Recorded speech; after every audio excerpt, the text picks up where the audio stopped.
La politique monétaire et la politique budgétaire dans l'Union européenne. Ces politiques ont des caractéristiques.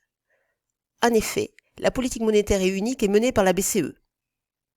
Son objectif central est la stabilité des prix.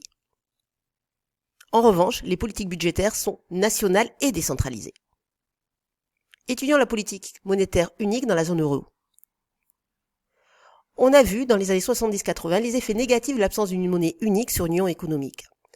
Ainsi, quand la France menait une politique monétaire autonome, elle baissait le taux d'intérêt pour relancer l'économie. Or, comme il y avait mobilité internationale des capitaux, les épargnants plaçaient leurs capitaux dans les pays voisins, comme l'Allemagne.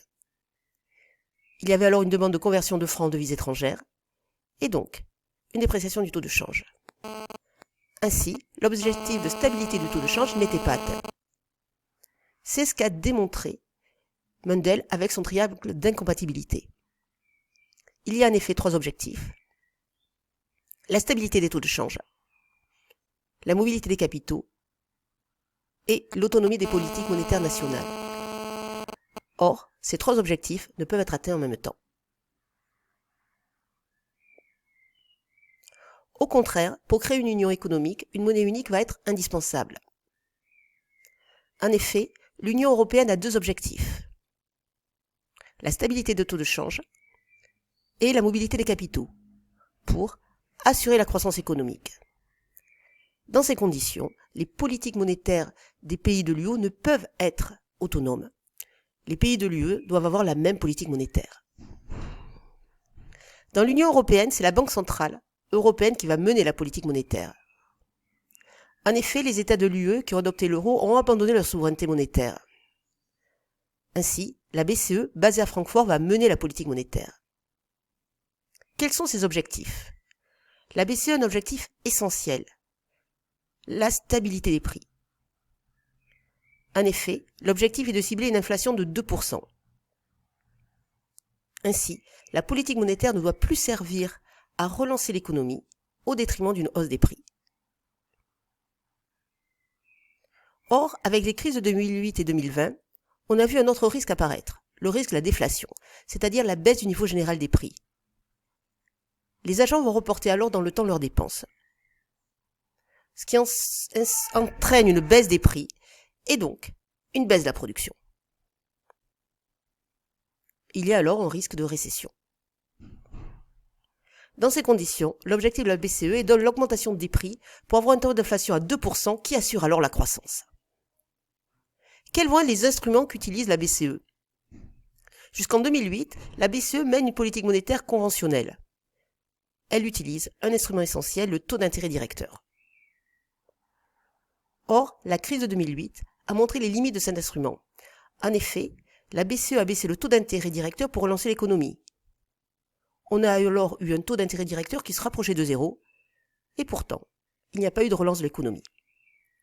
La BCE a alors utilisé un instrument de politique monétaire non conventionnel, principalement le quantitative easing. Dans ce cas, la Banque centrale va acheter des actifs, en général des titres, avec de la monnaie qu'elle crée. Il doit donc y avoir une relance de l'économie. Simplement, il peut y avoir un risque de l'inflation. L'inflation peut s'emballer et alors fausser les calculs économiques. Les politiques budgétaires nationales, en revanche, restent autonomes mais coordonnées. En apparence, ces politiques budgétaires sont indépendantes.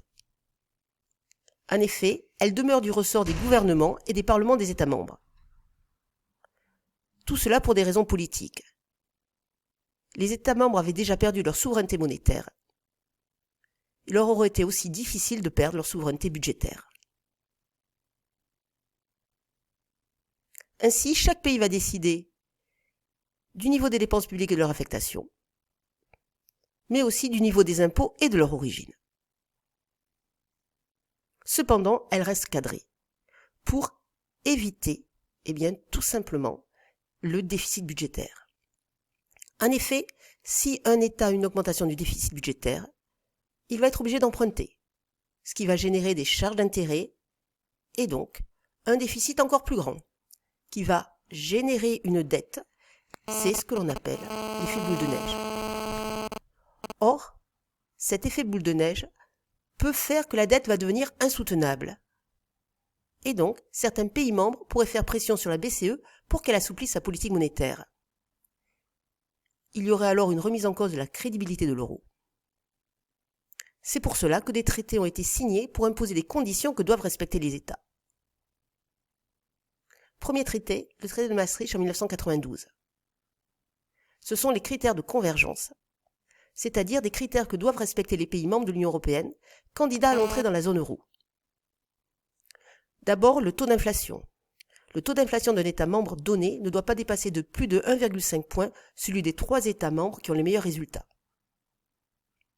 Ensuite, il est interdit d'avoir un déficit public annuel supérieur à 3% du PIB et une dette publique supérieure à 60% du PIB. Autre critère, l'interdiction d'évaluer sa monnaie. Ce critère n'existe plus avec le passage à l'euro pour les pays de la zone euro. Et enfin, les taux d'intérêt à long terme ne doivent pas excéder de plus de 2% ceux des 3 États membres présentant les meilleurs résultats en matière de stabilité des prix. Ensuite, deuxième traité, le pacte de stabilité et de croissance en 1997.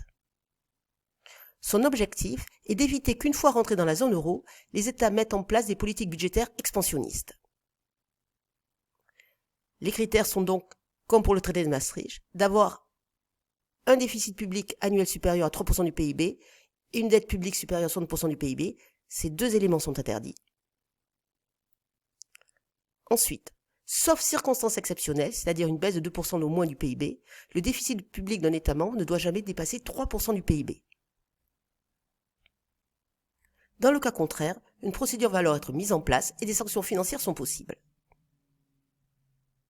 Enfin, le traité sur la stabilité, la coordination et la gouvernance, ou pacte budgétaire européen, en 2013. Ici, sont mises en place des règles communes de gouvernance économique et budgétaire. Les pays doivent s'engager à avoir des budgets équilibrés ou en excédent sur un cycle économique. Sinon, il va y avoir des sanctions en cas de dérapage des finances publiques. On se rapproche alors de la règle d'or défendue par l'Allemagne. Le budget doit être en équilibre ou en excédent. C'est-à-dire que les dépenses doivent être inférieures aux recettes.